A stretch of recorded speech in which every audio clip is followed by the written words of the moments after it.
So, అంటే ముఖ్యంగా ఈ అంటే ఈ బ్రెస్ట్ క్యాన్సర్‌లో మీరు సర్జరీ చేసిన తర్వాత గూడా, మీరు ట్రీట్మెంట్ అందిస్తున్నా గూడా, నెగ్లెక్ట్ చేసిన పేషెంట్స్ ఎంతమందున్నారు? అంటే మీ దగ్గరకొచ్చిన కేసెస్‌లో. ఇంత చెప్పినా గాని, చేయకుండా వాళ్ళ ప్రాణాల మీదకి తెచ్చుకున్నారే అన్న పేషెంట్స్ ఎవరన్నా ఉన్నారా? ఎగ్జాంపుల్. ఉంటారండి.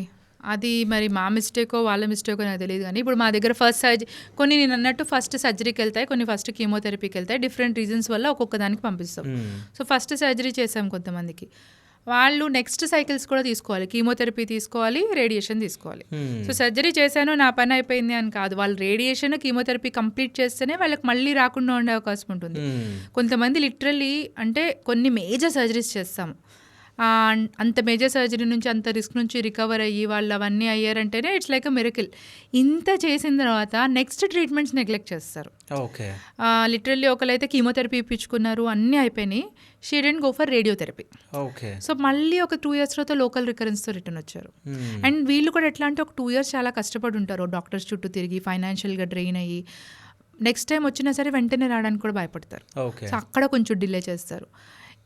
దీనివల్ల మళ్ళీ వచ్చే అవకాశం అయితే ఎక్కువ ఉంటుంది. సో, నెగ్లెక్ట్ చేసేది ఏంటి అంటే పూర్తిగా అవగాహన లేకపోవడం వల్ల నెగ్లెక్ట్ చేస్తారు. అంటే మీకు ట్రీట్మెంట్ అయిపోయింది అనుకుంటారు. ఒక్కటే ట్రీట్మెంట్ కాదు, దీనికి మల్టిపుల్ ట్రీట్మెంట్స్ ఉంటాయి. ఇవన్నీ అయితేనే ట్రీట్మెంట్ అయినట్టు అనేది గుర్తుపెట్టుకోవాలి. ఓకే.